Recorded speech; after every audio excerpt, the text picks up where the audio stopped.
So Moody, you've taken this kind of disciplined football guy who's also a troublemaker, making good grades. Then you went to college, did well. Then you got into VC, did well. Now you're doing your own thing. What does the future look like for you? I mean, it looks great, but what is it? Yeah, I see this as being like a 3 to 5 year journey potentially, and like plus maybe. But I will say, we started this. One of the things that I saw with portfolio companies at Mercury Fund was, like there are liquidity windows when you start a business, and it's good to keep your head kind of above water and like watch for opportunities as they come. Like where does my business end up? It could be the case that we IPO, but that's statistically like highly unlikely. And so, if I'm just kind of like guessing, it's going to take us several years to build a business, like a real business, and prove what we're doing.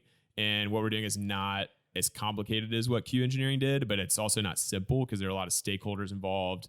And so our product is getting there. We have an MVP that we think is getting close to product market fit, but it's going to be several years before like we've really accomplished anything.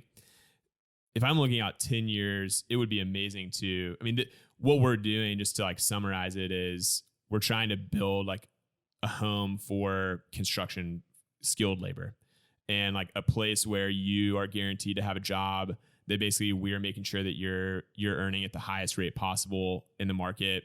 And that doesn't really exist today. There's no like clearinghouse for labor. Unions left back in the 80s, which kind of played that role. And we think that a platform approach can kind of come in and fill part of the void that unions have left. That's a pretty big, hairy, audacious goal. And it's something that, that's like our mission, is to build like the platform for construction labor, starting in Texas. And we're just like really focused on Texas. That you could spend a lifetime doing that. And if you like, this market is going to continue to grow. It's basically growing like a little faster than population growth is in Texas, which is expected to continue growing, as is US population. So I could spend a lifetime doing it. I've also got a heart for some kind of like, there are like several social issues that I'd like to spend time focusing on that actually dovetail with the business. But I can see myself after this going into, helping with policy reform and in certain like hot button areas that I'm interested in. So if I were to pivot out of entrepreneurship, it'd probably be towards that. Wow. Yeah. Well, thank you, Moody. This has been great. This has been a lot of fun. So, what's your parting message? Like, what are you saying? You got somebody riding in their car, going to work.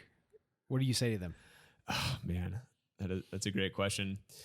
I was actually just having a conversation like that on the way over here, and I would say, especially when you're young, it's not like you should be taking risk. And I would say, even if you're someone like, especially if you're someone who grew up with like quote unquote privilege, like very loaded term, but like depoliticize it. If you have like resources behind you, a good education, I personally think that you have like a personal responsibility to go take a risk that creates opportunity for other people. And so I would say, if you can, and you have something that you're passionate about, like go do it, whether it's creating art that makes the world a more beautiful place to live in, starting a business that employs people, helps your customers, you name it, like take on the risk. And like usually opportunity, like capital, good employees, they follow smart, passionate people. So that would be my parting message, is just go jump into it.